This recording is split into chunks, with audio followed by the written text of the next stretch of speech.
Tanpa ragu, Kristen itu agama penjajah.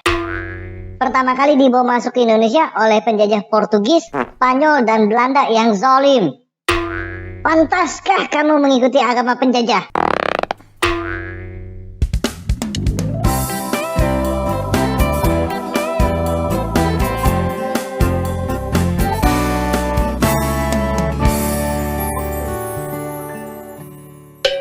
Oke Dul, pertama saya mau koreksi dulu ya. Agama Kristen sudah masuk Indonesia jauh sebelum Islam masuk Indonesia. Agama Kristen sudah masuk Indonesia sejak abad ke-7, sedangkan Islam masuk Indonesia sejak abad ke-13. Buktinya adalah gereja di Pancur yang sekarang menjadi wilayah Dili Serdang dan di Barus yang sekarang menjadi wilayah Tapanuli Tengah. Yang kedua, kamu berkata penjajah itu menurut siapa? Zaman sekarang aja, ada beberapa daerah di Nusantara yang merasa dijajah oleh Indonesia dan sedang berjuang untuk merdeka. Menurut mereka, kita juga adalah penjajah. Menurut mereka, kamu pun juga penjajah, Dul. Negara kita mayoritas beragama apa? Presiden kita beragama apa?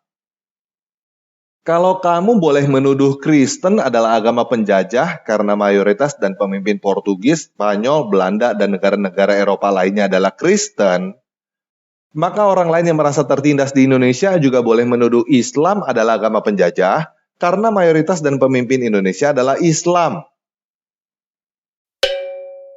Tapi Islam masuk Indonesia dengan damai, tanpa perang, tanpa paksaan. Oh ya? Kenapa kamu berbohong, Dul?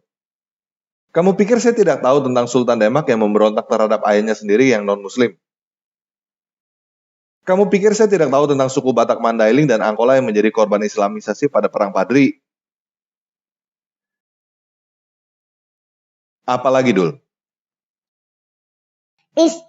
Islam cuma menyerang kalau diserang. Abdul. Kenapa sih kamu berbohong melulu? Islam cuma menyerang kalau merasa sudah cukup punya kekuatan untuk menyerang. Bukan cuma menyerang kalau diserang. Coba sekarang kamu dengarkan apa yang dikatakan oleh Ustadz Khalid Basalamah ya. Kalau seandainya ada orang Nasrani, Yahudi, semua orang kafir yang mengatakan kepada Anda Islam dikembangkan, diekspansi dengan propaganda, katakan iya. Memang iya. Karena banyak orang Islam, subhanallah, kayak orang yang ketakutan kalau dikatakan Islam itu disebarkan dengan pedang. Saya katakan ikhwas sekalian, memang Islam dikembangkan dengan pedang. Jihad itu dikumandangkan memang dari dulu. Ada pengembangan Islam dengan dakwah, ada pengembangan Islam dengan pedang. Nabi SAW menyerang Mekah itu dengan kekuatan memang. Sampai menaklukkan Mekah, akhirnya tersebar Islam di Mekah. Dan kalau tidak ada jihad pada saat itu, Mekah akan tetap jadi kota kafir. Jangan dilupakan sejarah itu. Dengan ekspansi Islam seperti itu jihad, mereka kalah orang-orang kafir ini. Akhirnya Islam tersebar di wilayah mereka. Itu awalnya dari jihad. Awalnya dari jihad. Banyak orang subhanallah menganggap takut kalau mengatakan Islam disebarkan dengan pertumpahan darah. Memang benar. Tapi kita fair. Pada saat maju menawarkan peperangan, kita tawarkan Islam dulu. Tidak bisa Islam, tidak bisa orang jihad kalau tidak tawarkan nih. Kecuali kalau kita diserang tiba-tiba. Kalau untuk ekspansi, syarat mutlak disepakati oleh jumhur ulama, harus tawarkan Islam dulu. Kalau mereka nolak baru jizyah, upeti. Kalau mereka nolak baru perang. Dan ini tanpa nunggu kita diserang, memang ini ekspansi. Dan ini tanpa nunggu kita diserang, memang ini ekspansi. Memang ekspansi Islam, disebarin Islam itu, gitu kan? Kalau mereka nolak terjadi peperangan, ini memang peperangan. Kasus saya katakan Mekah misalnya. Kemudian waktu Nabi SAW menyerang Tabuk, gitu kan? Perang Hunain, waktu Nabi SAW melanjutkan menyerang wilayah-wilayah yang mendekati kota Taif, gitu kan? Dan banyak peperangan-peperangan yang lain. Nabi SAW ekspansi Islam. Tapi kita fair datang menawarkan Islam, nolak baru kemudian ya kita bayar jizyah, kalau nolak baru perang. Artinya kita harus tahu memang ini ibadah dalam agama. Artinya kita harus tahu memang ini ibadah dalam agama. Jangan karena kita dikatakan teroris lalu kemudian kita tidak berani jihad. Enggak, ada jihad itu, tapi pada tempatnya dan waktunya, gitu kan? Pada tempatnya dan waktunya. Pertama, Allah SWT mengatakan kalian harus punya persiapan, keterampilan untuk berperang, dan itu untuk menakut-nakuti musuh-musuhnya Allah. Memang dianjurkan. Nabi SAW menyuruh kita punya persiapan. Nabi SAW tiap hari melatih sahabatnya berkuda, melempar tombak, memanah, berenang. Bahkan beliau mengatakan, ajarkan anak kalian menunggangi kuda sementara kuda itu berlari dan suruh dia loncat di atasnya. Para sahabat tiap hari melatih diri mereka dengan keterampilan. Bukan untuk terorisme, bukan untuk merebut haknya orang lain, tapi untuk membela agama Allah Subhanahu Wa Taala. Karena itu asasnya jihad. Kata Nabi SAW, siapa yang berperang ya untuk meninggikan kalimat la ilaha illallah, dia akan masuk surga. Memang itu targetnya. Kapan agama Allah dicoreng, kita punya kekuatan untuk melawan. Pertanyaannya, bolehkah saya membunuh orang yang menghina Nabi SAW? Kalau kita kembali ke dalil, boleh. Kalau kembali ke dalil, boleh. Nabi SAW pernah menyuruh para sahabat membunuh Ka'ab bin Ashraf. Baca dalam riwayat Bukhari. Kenapa? Ka'ab bin Ashraf ini selalu menghina Nabi SAW. Selalu menghina Nabi.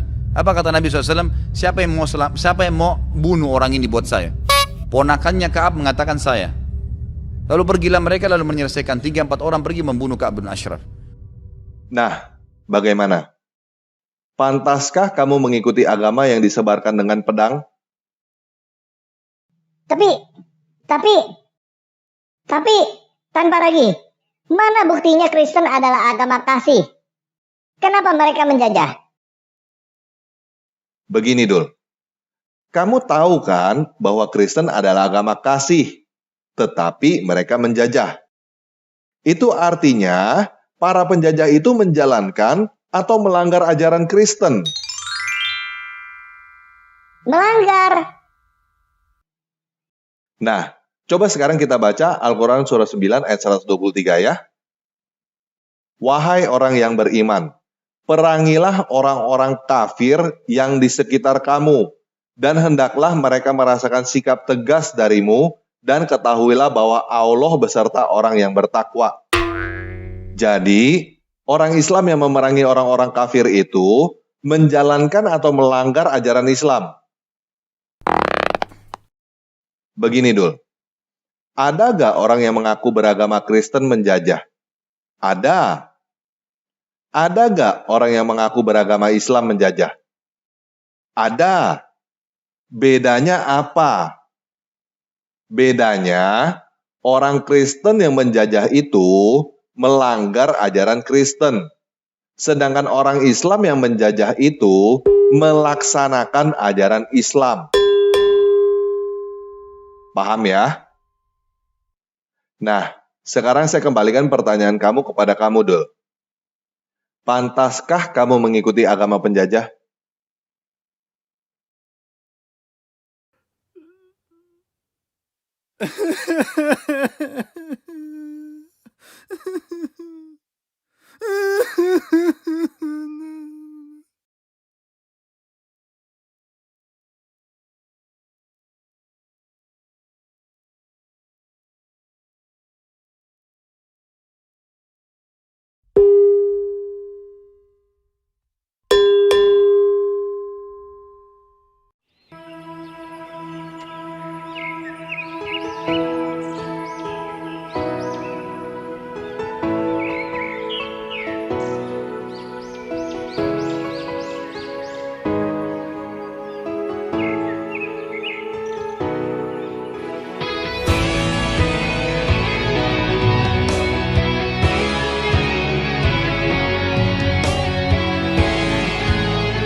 Fajar merekam, burung pun bernyanyi, bunga merebah, pohon pun menari.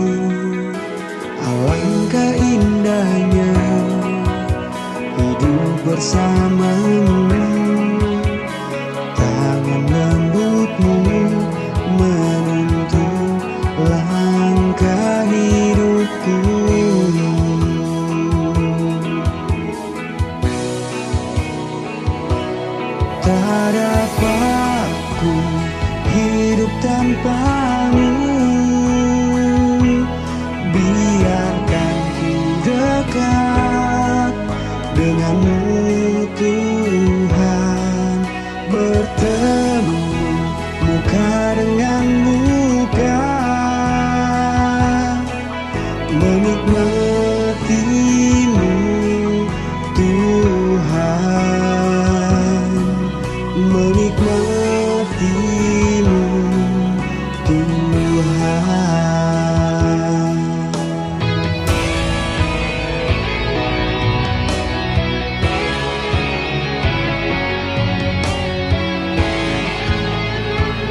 sisiku. Bagaimana ku dapat bertemu mentari, kasih setiamu menyegarkan